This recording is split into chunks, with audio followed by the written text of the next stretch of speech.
Perkenalkan, kami dari Bisnis Perjalanan Wisata Angkatan 2023, Bu. Ya.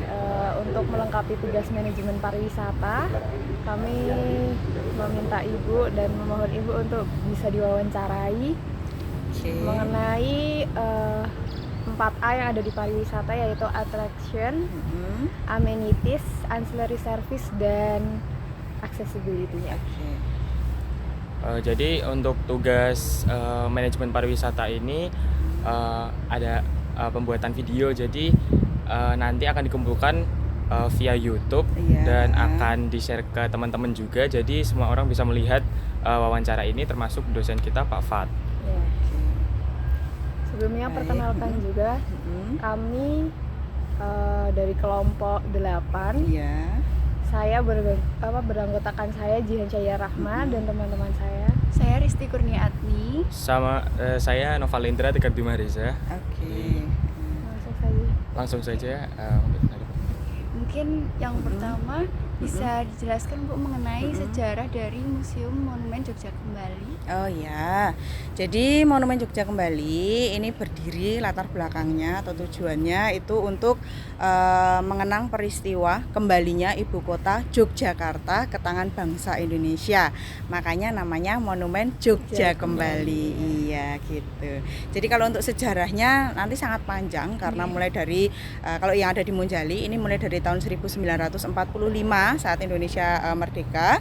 Kemudian ibu kota pindah ke Yogyakarta tahun 1946 sampai nanti akhirnya bisa mengusir penjajah ini tahun 1949 begitu. Itu kalau untuk sejarahnya. Untuk kunjungannya ke sini, Bu, itu didominasi anak-anak sekolah, yaitu biasanya per hari atau per bulan. Per bulan itu berapa, Bu? Oh, kalau untuk kunjungan di Monjali benar karena kebanyakan memang pelajar mulai dari PAUD bahkan sering juga ke sini PAUD, TK, SD yang paling sering, SMP, kemudian SMA sampai mahasiswa juga sering datang ke Monumen Jogja Kembali gitu. Kemudian jumlah kunjungan? Jumlah kunjungan per harinya maksudnya kita bisanya per bulan ya. Jadi tidak pasti sih sebenarnya karena memang ada bulan-bulan tertentu yang di Monumen Jogja Kembali mungkin di pariwisata di Jogja juga itu mengalami penurunan seperti bulan-bulan Ramadan itu tidak begitu banyak kunjungan. Kemudian juga awal-awal tahun ajaran itu juga tidak begitu banyak. Jadi kalau untuk kunjungan rata-rata per hari bisa 500 sampai 1000. Jadi tapi tidak full dari hari Selasa sampai Minggu gitu, tapi ada hari-hari ramenya, ada hari-hari sepinya. Itu sih kira-kiranya. Kalau atraksinya tuh ada apa aja, Bu, di sini? Maksudnya? Atraksi wisata yang ada di dalam museumnya itu ada apa saja, Bu? Oh, jadi kalau mungkin lebih ke pelayanannya apa aja sih kalau jalan-jalan ke Monumen Jogja Kembali. Jadi nanti kalau teman-teman atau rombongan datang ke Monjali, ini biasanya akan kita terima tadi di pintu sebelah barat. Kemudian akan kita sajikan film dokumenter ini tentang serangan umum 1 Maret di Yogyakarta. Nanti di dalam akan dijelaskan bagaimana sih film ini, ceritanya tentang apa gitu. Kemudian setelah nonton film 10 menit ini pengunjung akan dipersilahkan untuk keliling di museum. Jadi kami punya 3 lantai. Di lantai pertama nanti ada 4 ruang museum. Jadi di lantai pertama ini barang-barang peninggalan selama perang ada di sana. Koleksinya mulai dari tahun 1945 sampai nanti 1949. Mulai dari senjata, kemudian juga ada alat komunikasi, alat transportasi dan sebagainya.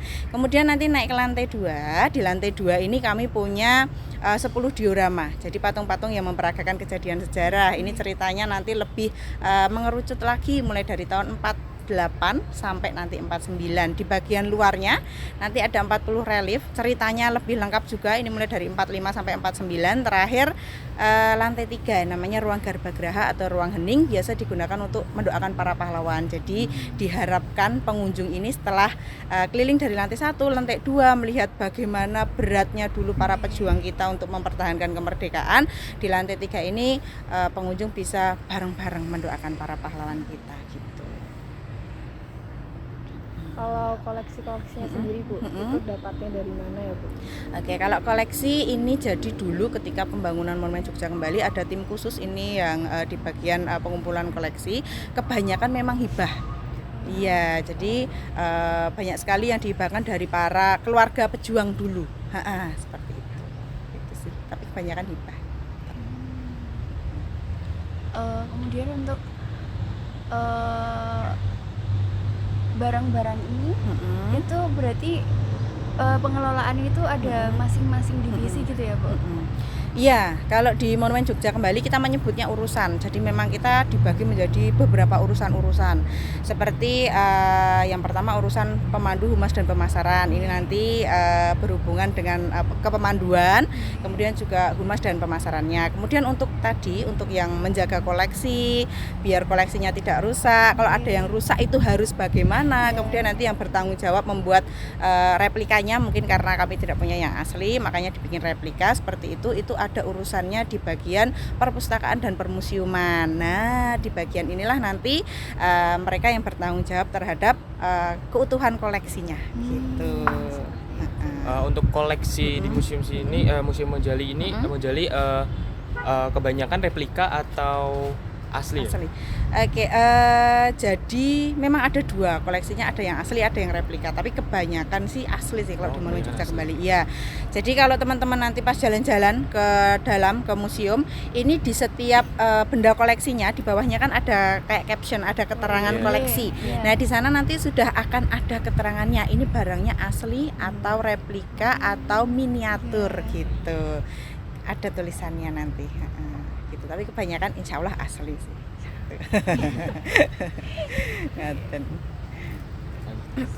Adapun fasilitasnya yang di sini ada apa saja Bu? Fasilitas yang di Monjali. Iya, di mulai dari yang umum sampai yang khusus. Iya, Jadi kalau fasilitas mulai dari depan ya, ini insya Allah punya parkiran yang cukup luas. Kemudian ada toilet, ada musola standar nggih. Kemudian juga ada rest area, tempat untuk beristirahat pengunjung. Ini ada beberapa, ada kantin juga. Kemudian kalau masuk ke bagian dalamnya, di dalam juga ada musola di dalam juga, musola di bagian luar juga. Kemudian ada ruang serbaguna, ini bisa digunakan untuk umum sebenarnya, tidak hanya untuk keperluan Monjali. Kemudian juga ada beberapa tempat spot foto. Jadi kalau yang suka berfoto bisa mencari lokasi yang paling strategis dan diinginkan. Kami menyiapkan beberapa juga di bagian timur, barat juga banyak, di bagian depan juga banyak. Kemudian apalagi ya, kantin itu sih. Kalau untuk ini namanya Taman Pelangi. Lampion, Taman Pelangi atau Lampion. Ini dibuat tahun berapa ya? Kalau ini kurang lebih 2015-an kalau tidak salah. Tapi kita beda manajemen nggih antara Taman Pelangi dan Monumen Jogja Kembali. Jadi memang banyak yang dikiranya jadi satu manajemen, tapi sebenarnya kami beda manajemen. Jadi istilahnya Taman Pelangi ini memang memanfaatkan bagian luar Monumen Jogja Kembali. Jadi untuk bagian loketnya, bagian yang ngurusi itu sudah berbeda dari Monumen Jogja Kembali. Jadi kalau Monumen Jogja Kembali ini bukanya dari jam 8 sampai jam 4. Tapi kalau untuk Taman Lampionnya nanti mereka bukanya dari jam 5 sampai malam, biasanya sampai jam 10 gitu. Jadi gantian kita gitu. Kemudian untuk terkait Monumen Jogja Kembali ini berarti masuknya dari masih pemerintah ya Bu, atau swasta atau? Jadi kalau Monumen Jogja Kembali ini di bawah yayasan, Mbak. Jadi swasta, nggih. Yayasannya namanya sama, Monumen Jogja Kembali juga. Ngaten. Kalau di sini Bu ada kayak kan misal di museum kan biasa ada tour guide. Di sini menyediakan tour guide atau mereka bawa sendiri? Dari kayak misal di bis kan ada tour guide-nya. Jadi tour guide-nya sekalian yang ikut tour guide di dalam atau ada tour guide sendiri dari pihak museumnya. Oke, jadi kalau di Monumen Jogja Kembali kami juga menyediakan pemandu, kami menyebutnya itu tadi yang di bawah urusan pemandu humas dan pemasaran.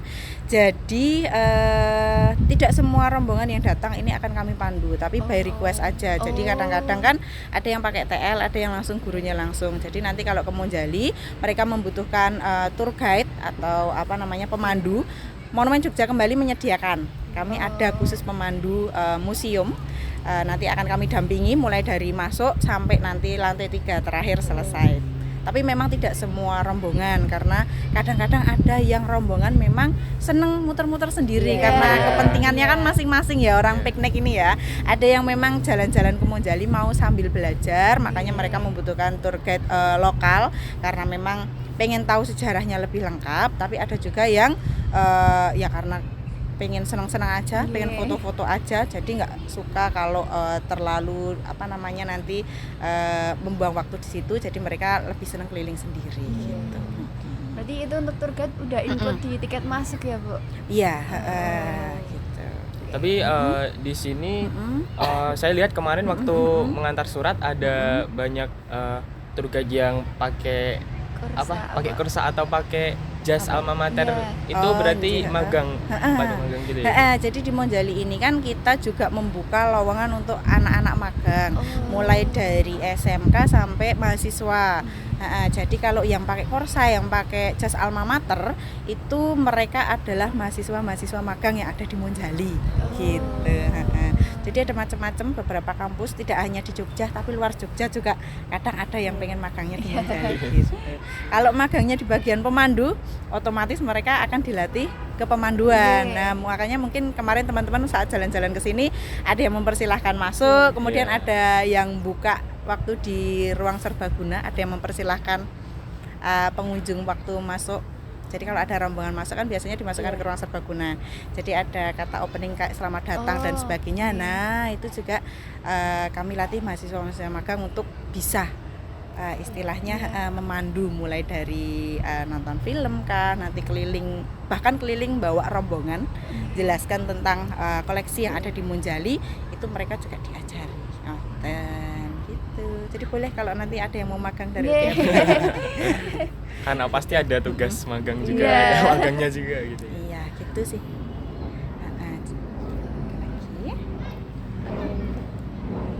Kalau dari dinas kepariwisataan gitu ada nggak, Bu, hubungan atau mitra atau gimana gitu dari dinas kepariwisataan? Oke, jadi kalau memang dari dinas-dinas itu kalau ditanya ada hubungannya, ada pasti, karena pariwisata yang ada di Sleman, Yogyakarta ini pasti diurusi sama dinas-dinas terkait. Pun sama Monumen Jogja Kembali juga sering hubungannya baik juga dengan dinas pariwisata, dinas kebudayaan pun juga. Jadi dinas-dinas ini sering ngajak museum-museum ini untuk misalkan salah satunya mempromosikan museum yang ada di Sleman, yang ada di Jogja ini ke luar kota, seperti dinas kebudayaan ini mereka kayak punya program kerja yang berkelanjutan. Ini biasanya setiap periode tertentu mereka ngajak museum-museum yang ada di Sleman ini untuk ke beberapa kota, kayak kemarin terakhir ke Tasikmalaya. Jadi di sana nanti kita ngiklanin kalau di Sleman ini ada museum-museum yang menarik loh. Jadi kalau jalan-jalan ke Sleman nanti jenengan bisa ke museum-museum yang sekiranya sesuai dengan tujuan ketika karya wisata ke Sleman gitu. Jadi kalau kaitannya dengan dinas-dinas pasti ada gitu. Jadi beberapa kali juga dinas kebudayaan DIY pernah juga bantu untuk renovasi langit-langit plafon seperti itu. Kemarin juga dinas pariwisata pun begitu juga, sempat juga melakukan travel dialog itu tadi, kayak ngiklanin pariwisata. Kalau sama dinas pariwisata lebih ke seluruh pariwisata yang ada di Sleman gitu. Nah, tapi kalau dinas kebudayaan memang karena kebudayaan kan, jadi lebih mengerucut ke museum. Jadi untuk media informasi, promosinya itu banyak yang melalui dinas ini ya, dinas-dinas dari pemerintah. Untuk dari Monjali sendiri, media-media yang digunakan untuk melakukan promosi itu apa aja, Bu? Kalau kami tentu saja karena trennya baru yang online ya, kita juga menyasar online juga, mulai dari YouTube, kemudian TikTok, kemudian Instagram, Facebook pun kami juga masih ikut mempromosikan Monumen Jogja Kembali melalui itu. Selain itu juga kami juga berhubungan baik dengan para biro pariwisata, biro yang ada di luar daerah. Nah, ini kan biasanya kita juga mengiklankan istilahnya gimana caranya supaya bisa menarik kunjungan dari luar untuk ke Monumen Jogja Kembali gitu. Jadi memang membuat hubungan baik dengan para biro, kemudian juga melalui online juga, kemudian juga sering menyebar leaflet juga kayak gitu. Selain itu juga itu tadi kerjasama sama beberapa dinas-dinas yang ada di Yogyakarta lah gitu. Nggih, ngoten. Untuk promosinya. Oh ya, untuk harga tiket masuknya di sini tadi berapa ya, Bu? Kelewatan. Jadi untuk harga tiket masuk di Monumen Jogja Kembali ini 15.000 per orang. Jadi nanti kalau bawa rombongan, teman-teman siapa tahu nanti sudah kerja di Biro Tour and Travel. Nah, itu jalan-jalan ke Monjali bawa rombongan, minimal peserta 30 orang nanti ada diskon 10%. Tapi itu tidak ada perbedaan harga, misal weekend harganya berapa? Jadi mau weekdays, mau weekend harganya tetap sama. Mau pas libur akhir tahun atau pas liburan sekolah harganya insya Allah sama terus 15.000 sih. Gitu. Khusus untuk TK nanti rombongan TK diskonnya nambah lagi 50%. Rombongan ya. Oh iya. Iya. Untuk panti asuhan juga 50%. Oh, itu minimal 30. 30 orang. Oh iya.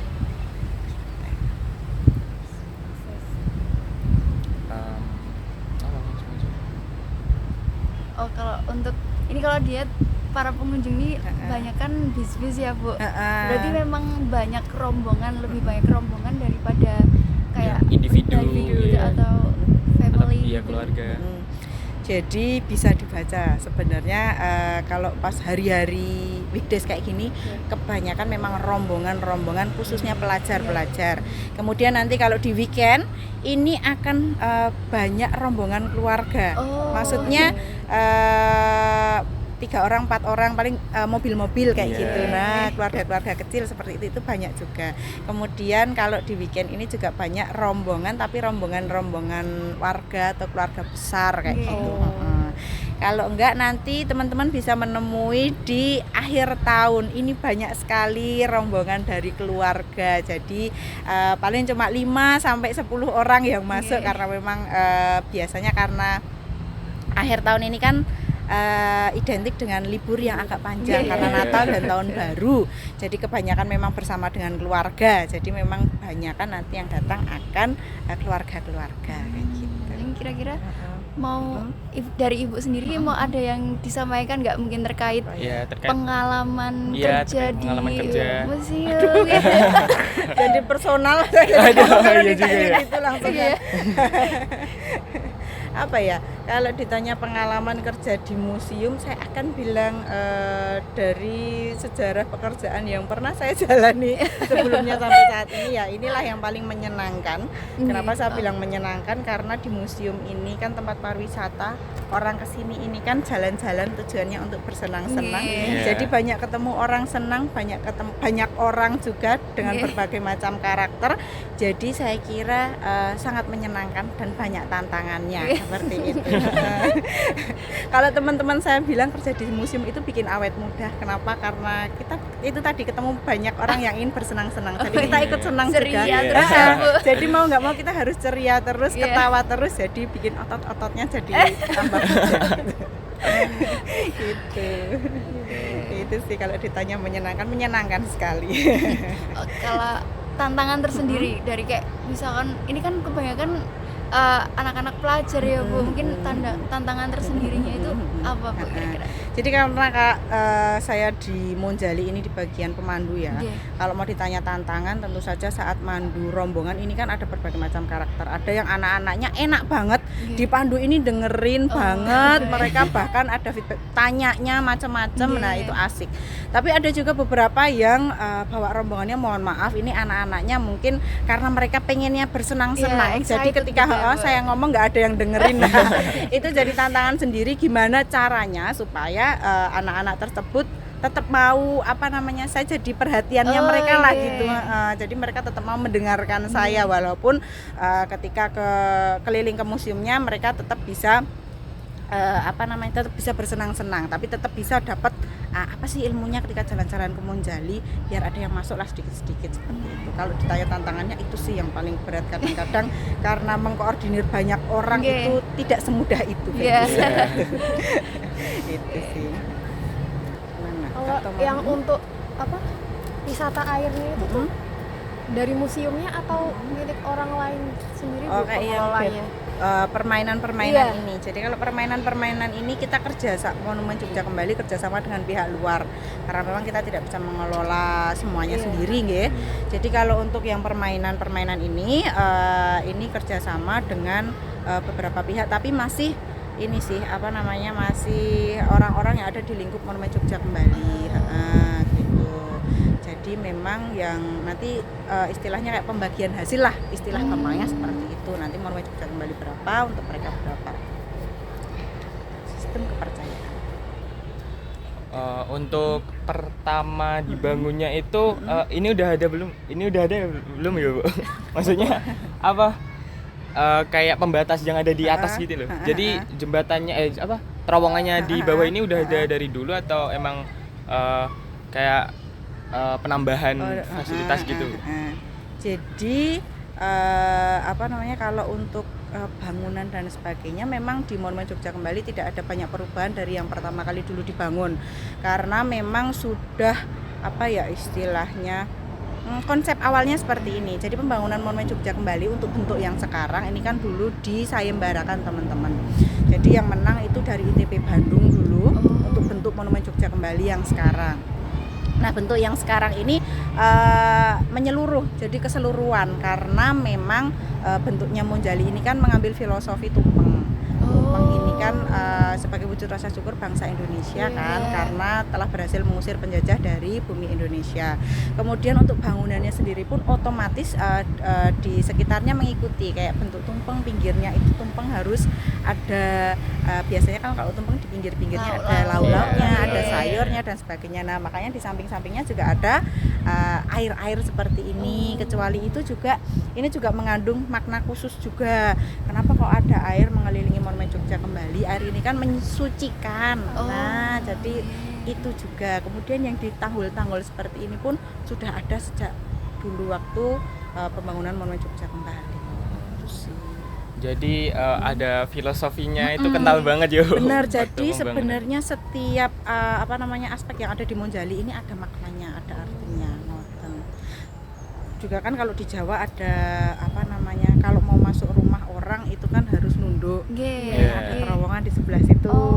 Nah, walaupun tidak terlalu rendah sekali. Jadi setiap ada filosofinya masing-masing. Untuk tema museum yang melingkar itu mungkin ada filosofinya atau enggak Bu? Atau tetap mengikuti bentuk gaya karena bentuk bangunannya ini? Yang tumpeng itu mau tidak mau untuk desain dalamnya juga jadinya akhirnya melingkar. Karena juga kenapa kok dibuat melingkar juga? Ini untuk memudahkan pengunjung juga. Jadi kan alur kunjungannya gampang.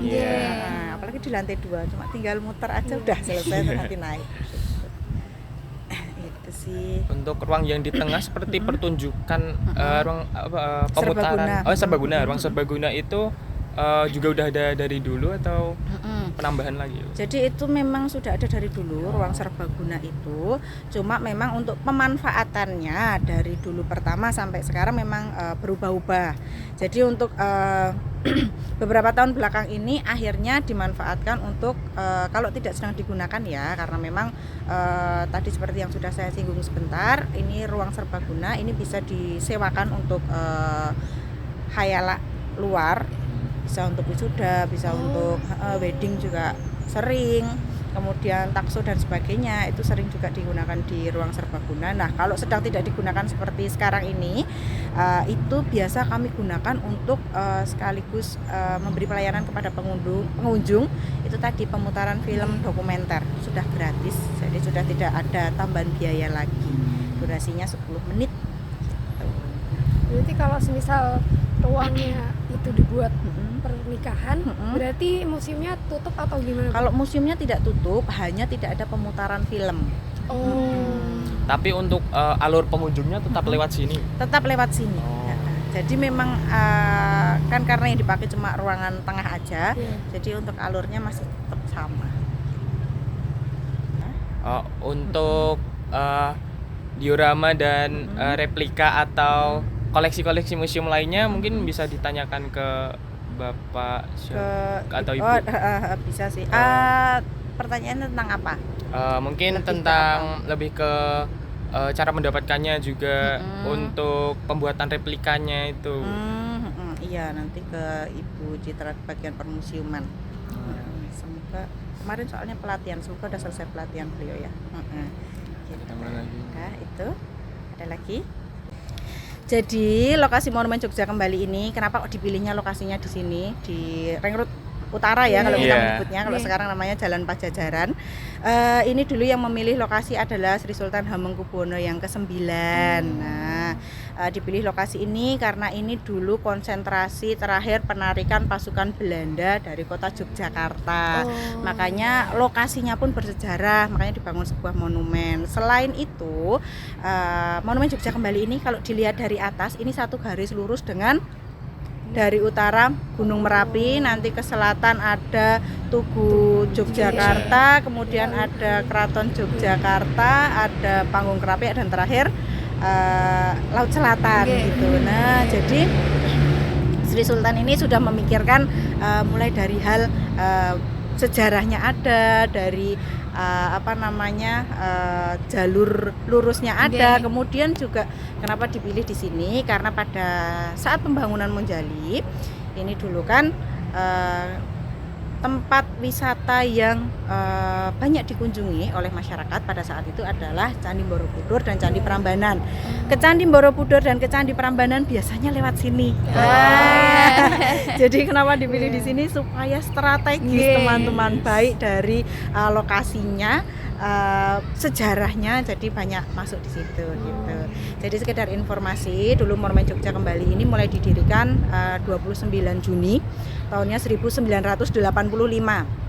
Peletakan batu pertama dulu oleh Sri Sultan Hamengkubuwono yang ke-9.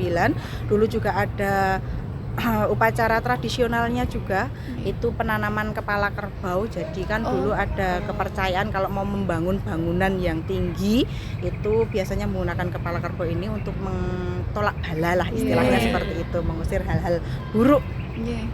Gitu. Nah, kemudian 4 tahun pembangunan Monumen Jogja Kembali ini diresmikannya 6 Juli tahunnya 1989. Ini dulu yang meresmikan adalah Presiden Indonesia yang kedua, Bapak Soeharto dulu. Nah, awal mula peletakan batu pertama pun kenapa dipilih 29 Juni ini sesuai dengan sejarahnya, ketika peristiwa Jogja Kembali, ini penarikan mundur pasukan Belanda dari kota Yogyakarta, ini kan 29 Juni, cuma tahunnya 1949 gitu. Terus kemudian diresmikannya 6 Juli, itu tanggal 7 Julinya itu dulu tahun 49 ketika para pimpinan Indonesia itu dulu dikembalikan. Jadi kan dulu sempat diasingkan oleh Belanda, kemudian dikembalikan, atau karena dulu atas perjanjian Rumroyen, salah satu isinya adalah seluruh tawanan-tawanan harus dikembalikan. Nah, itu para pimpinan-pimpinan Indonesia kembali ke ibu kota Yogyakarta itu 7 Juli 49. Tadi sempat disinggung peresmiannya tahun 89 ya, Bu? Iya, 89. Dari tahun 89 ini tentu Jogja pernah mengalami bencana yang lumayan kayak gempa bumi terus erupsi Gunung Merapi. Nah, itu dampaknya ke monumen ini bagaimana, Bu? Jadi alhamdulillahnya ya dahsyat ya gempa buminya mengguncang sangat mengerikan juga. Kemudian juga ada Gunung Merapi, erupsi Gunung Merapi, erupsi Kelut pun juga lumayan ya saat itu. Tapi untuk bangunannya alhamdulillahnya masih utuh. Jadi kalau ditanya blas nggak ada kerusakan, ya ada, cuma retak-retak aja, tapi nggak yang terlalu fatal sekali lah untuk Monjali. Kemudian kalau untuk erupsi, karena saat itu abunya lumayan tebal nggih, kita terdampaknya di kolamnya. Nah, di kolamnya ini sempat ikan-ikannya pada mati ya pada saat itu, jadi sempat dikuras juga karena memang abunya lumayan tebal pada saat itu sih. Lalu pemulihan dari terdampaknya itu lumayan lama atau tidak begitu memakan waktu lama? Kalau untuk pemulihan, kalau pas retak-retaknya nggak begitu ya, karena tidak terlalu fatal dan tidak berbahaya, jadi pada saat itu mungkin tetap beroperasi. Cuma kalau di bagian luarnya ketika abu gunung itu kan tidak berdampak pada kunjungan yang di dalam, paling cuma butuh waktu sekitar semingguan untuk membersihkan area. Berarti bisa dibilang perjalanan Monumen Jogja Kembali ini sudah naik turunnya lumayan ya, betul sekali. Sudah banyak pengalamannya karena Monumen Jogja Kembali ternyata seumuran dengan saya. Bahkan karyawan-karyawannya pun ada yang mereka sudah kerja di Monjali ini sejak diresmikan sampai sekarang masih ada. Nah, kalau teman-teman penasaran dengan ceritanya, perkembangan dari mulai awal berdiri sampai saat ini, mungkin bisa wawancara dengan orang-orang tersebut gitu. Kalau saya hitungannya di sini masih sangat-sangat baru.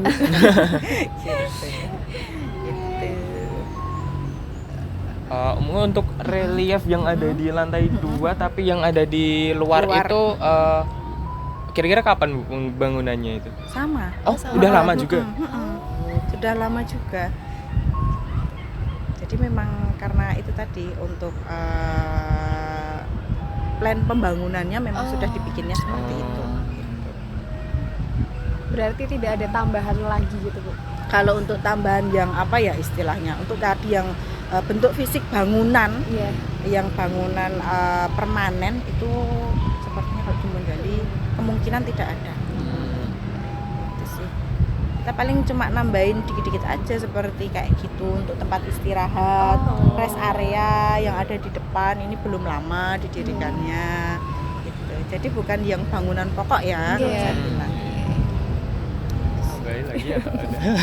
Nanti kan ada sama Bu Citra mengenai koleksi tadi toh. Ya, beliau ini bagian permusiuman juga merupakan kurator yang ada di Monjali. Jadi soal koleksi semuanya ada di bawah kendali beliau. Jadi soal tadi perawatan koleksi, mulai pengadaan dan sebagainya, kemungkinan besar beliau tahu sejarahnya. Gitu. Nah, itu aja yang dari saya. Terima kasih ya Bu, sudah mau diwawancarai oleh kita. Terima kasih sudah berbagi waktu dan ilmu buat kita, Bu. Nah, yuk tak antar ke perpustakaan. Terima kasih ya Bu. Terima kasih banyak Bu.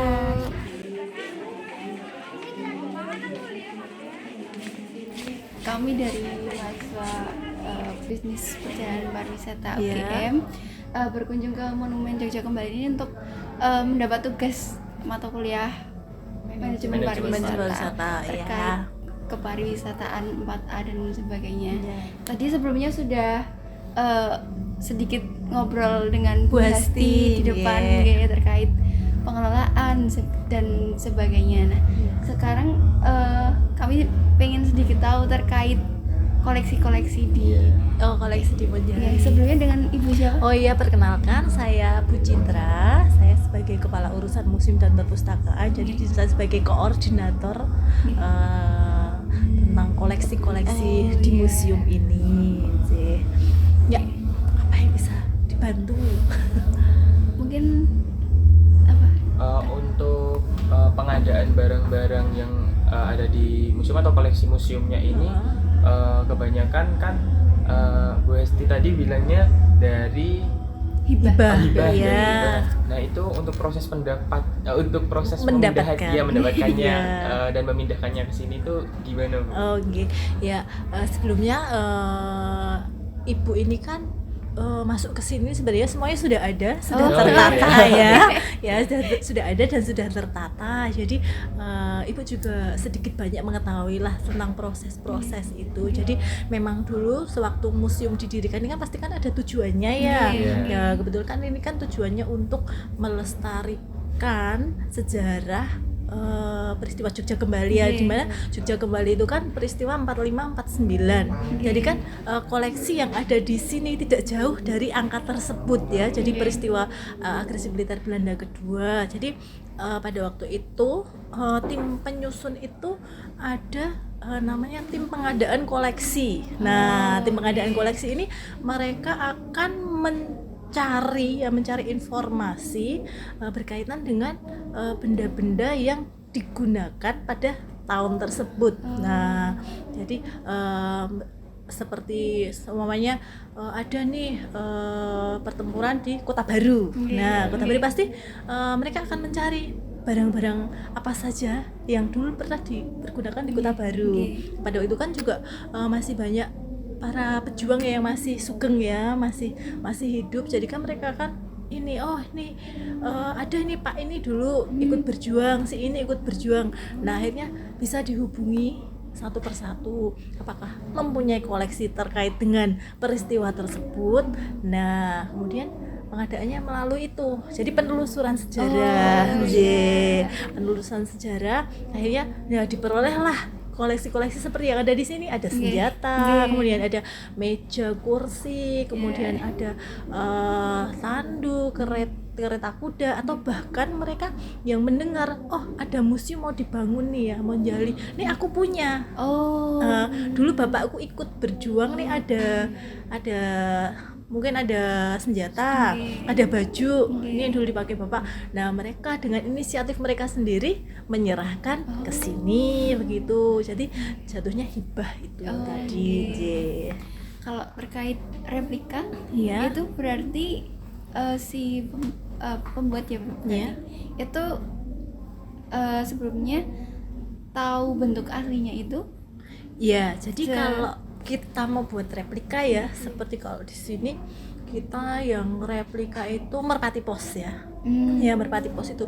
Jadi kan kita tahu dulu merpatinya seperti apa. Kan ada ini kan apa namanya?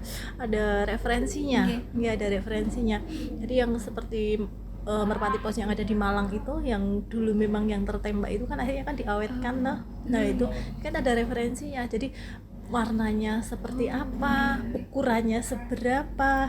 Kalau replika itu kan kita buat semirip mungkin ya, semirip mungkin. Jadi ada referensinya. Jadi kita membuat itu tidak asal buat. Jadi ada seperti bentuk aslinya seperti itu. Kalau kayak kita mau bikin replika tandu, ya replika tandu.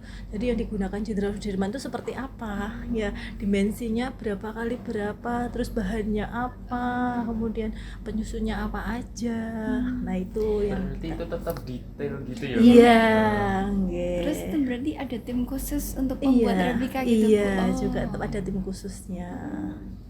Untuk diorama yang ada di lantai 2 itu udah ada sejak pembangunan awal atau penambahan gitu? Jadi memang udah dikonsep ya, dulu ada diorama. Jadi diorama itu kan menggambarkan episode perjuangan bangsa. Nah, itu juga ada referensinya juga dari foto-foto. Dari foto-foto jadi akhirnya bisa dibikin tokohnya. Jadi kita nggak ngawur tokohnya. Jadi kita nggak ngasal. Jadi ada tokohnya, ada si A, si B, si C itu kan ada fotonya. Jadi posisi duduknya di kursi yang mana atau berdirinya di mana itu juga ada referensinya semuanya dari foto-foto. Patung-patungnya itu juga ukurannya dengan ukuran aslinya atau tidak? Sebenarnya kalau untuk ukuran itu bisa sesuai ukuran aslinya kalau diorama atau lebih kecil. Tapi kalau yang kita bikin di Monjali ini diorama yang paling besar. Jadi 1,5 kali ukuran manusia yang di sini. Ya, jadi kalau kita berdiri masih agak besaran patung-patungnya itu kalau yang di sini. Jadinya ukurannya itu kalau pernah ke Benteng itu kan kecil-kecil ya, di Museum Benteng kecil, terus ada di Sono Budoyo juga kecil-kecil itu kan, terus di diorama di mana Dirgantara itu kan juga kecil-kecil kan. Jadi di sini tuh diorama yang besar, jadi seperti life size gitu. Jadi ukurannya bisa, kalau diorama bisa sesuai dengan keinginan, asal ceritanya itu enggak menggok. Ya. Ada lagi? Kalau yang pembuatan replikanya itu di mana ya? Kita pembuatan replikanya itu bisa dandake apa ya Mas? Jadi ada yang membuat gitu. Kalau kita bisa bikin sendiri ya kita bikin sendiri ya.